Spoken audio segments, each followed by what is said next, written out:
Кыска гына вакыт эчендә республикала киң танылу алган Боланут сәй ничек итештергәнен белгегез киләме? Улай булһа, игътибарлырак тыңлагыз.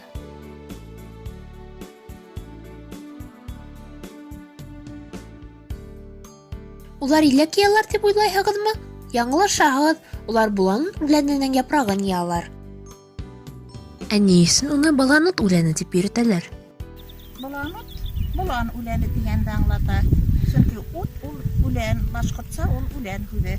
Болан уты, боландар яратып ашай торған үлән. Уларҙың организм өсөн файдалы матдәләре булған өсөн. Боландар уны яратып ашай.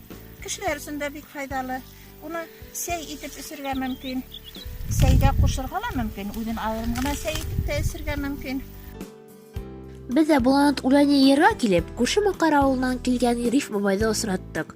Ул беҙгә өй шарттарында Боланут сәйе етештереү процессы тураһында һөйләне. Ҡыҫҡа ваҡыт эсендә бергәләп 2 ток үлән йыйҙыҡ. Бөгөн беҙ Ишембай районының Маҡар урман хужалығының Иван-чай, Боланут сәйе әҙерләү цехына ҡунаҡҡа килдек. Көнөн төнөн бер туҡтамай башҡорт сәйесе.